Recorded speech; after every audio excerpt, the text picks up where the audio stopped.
Today on CityCast Philly, Philly's public schools need money. Next year, district officials are predicting a huge shortfall, more than $400 million. And every year, schools are missing out on millions of dollars in tax breaks given to developers through a program called Keystone Opportunity Zones.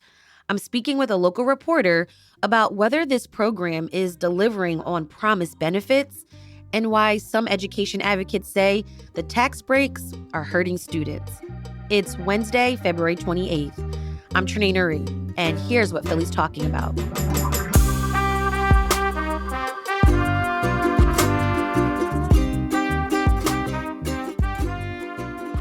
Emily Rizzo, freelance reporter with Chalkbeat Philadelphia, a nonprofit news organization covering education. Glad to have you on the show. Thanks for having me.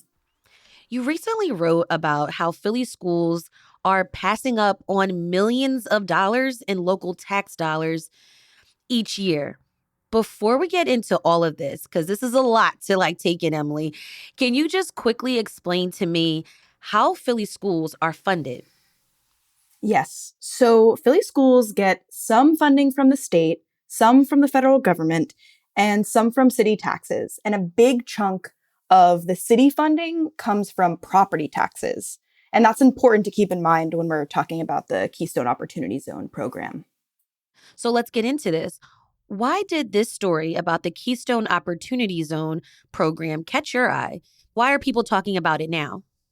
So every so often, the school board has to approve KOZs. And this summer, 5 developers asked the board for approval, and it caught our eye, partly because board members had a lot of questions for the Commerce Department who were kind of presenting these KOZ approvals. And by the end of the meeting, the board still voted yes on 4 of the 5, voted 1 no. And then they changed their votes the next board meeting, voted yes. And we didn't get a lot of those questions answered. And the board didn't get a lot of their questions answered during that August board meeting. And there was confusion also about why they flipped their votes. So we thought, let's dig into this, get those questions answered, and see how the KOZ program impacts the school district. Okay, so you took a deep dive into the Keystone Opportunity Zone program, as you're referring to it as KOZs. What's it supposed to do? The KOZ waives almost all local and state taxes for 10 years. So it's a huge tax break for developers, and it's described as a way to bring in development to blighted or underdeveloped areas in the city. Look at the Navy Yard. A lot of those new developments have KOZs. In some areas, it has been successful, you could say, to bring in a lot of new development and bring in jobs and economic growth to the city. So you're saying that in order to attract development, businesses, the city is giving these businesses, these companies, tax breaks. Oh, yeah. And that includes property taxes, which is like a huge hit in general on the school district. And not only do they not pay tax, but they don't pay taxes for 10 years at a time. Yeah. And then they can even come to the school board and city council and ask for extensions. So that's what happened this summer. All of these developers already had KOZs and they were asking for another 10 years. And some of them hadn't started developing yet. Before we move on, can you tell me, you mentioned there were 5 developers who were reapplying for the KOZs. Can you tell me who they were? Okay, so they were the Enterprise Center, Stateside Vodka, Longfellow Real Estate Partners, Wexford Development, and Arsenal. How much less money are we talking about here? How much does this impact Philly public schools? So looking at the district's financial reports since 2017, the public schools have lost $59.9 million since 2017. The district lost out on $7.7 million just in 2022 alone. So that's just the numbers for you. More on this tax break program after the break. This is CityCast Philly.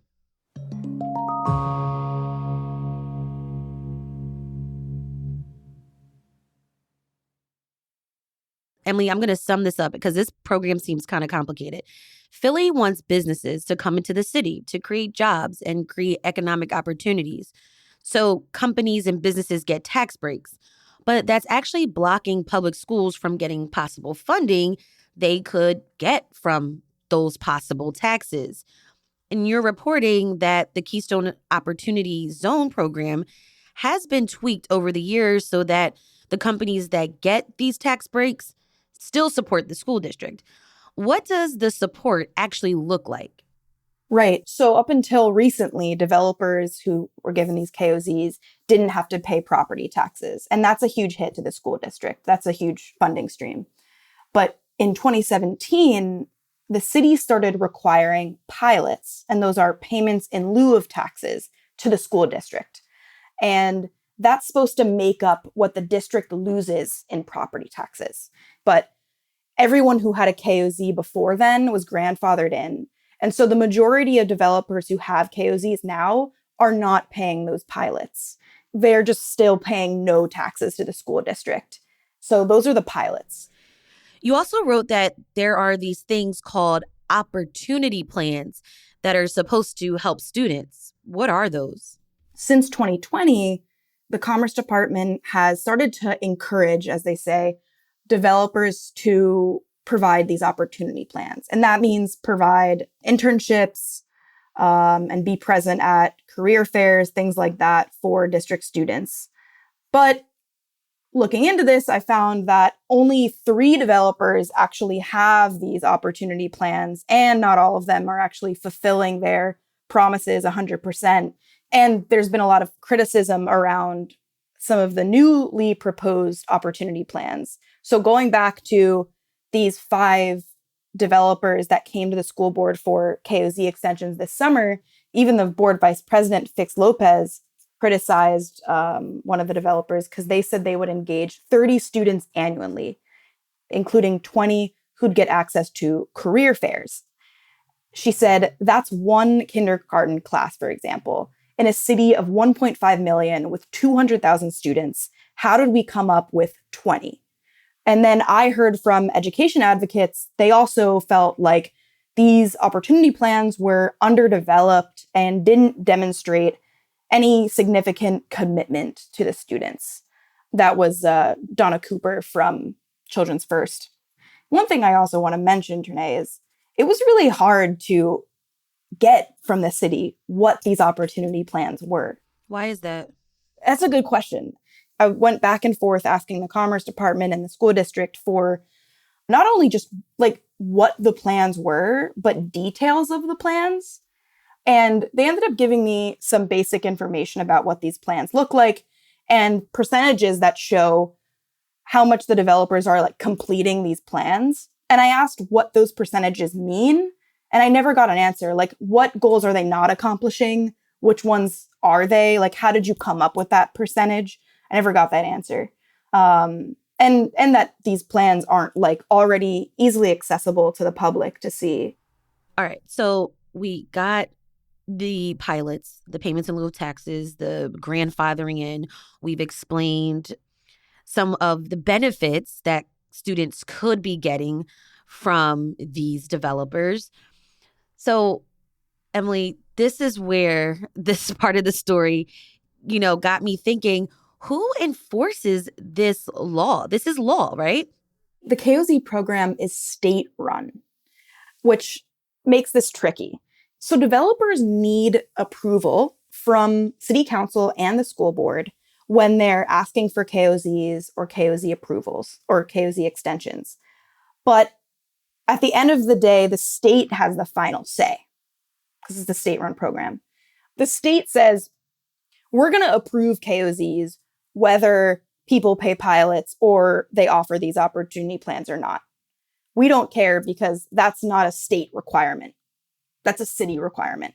So that's a contractual agreement between the city and the developer to pay pilots. But we still know that to get these KOZs in the first place, these developers need approval by the school board and the city council. So they still have a lot of power here. The city has a lot of power here. You could vote no. You could turn these down altogether. They could ensure that if a KOZ is coming to them and asking for extensions like this summer, how can you ensure that they're following through on their promises before you vote yes?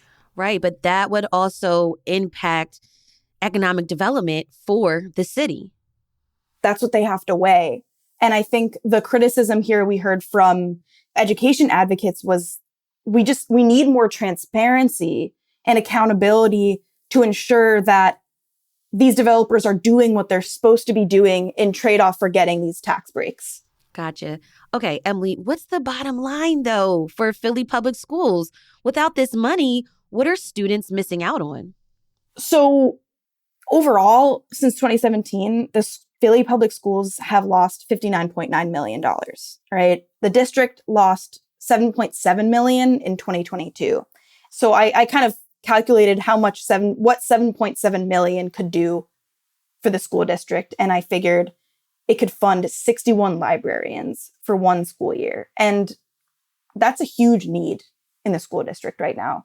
I mean, this funding could go to a lot of things in the school district that it needs. And I think, what I heard from education advocates was the school board needs to consider that more heavily when they're voting yes or no on these KOZ tax breaks. This is all so interesting. All right, that was Emily Rizzo, freelance reporter with Chalkbeat Philadelphia. Emily, thanks for breaking this all down on CityCast Philly. Thanks so much for having me. You can read Emily's full article in Chalkbeat Philadelphia. We'll have a link in our show notes.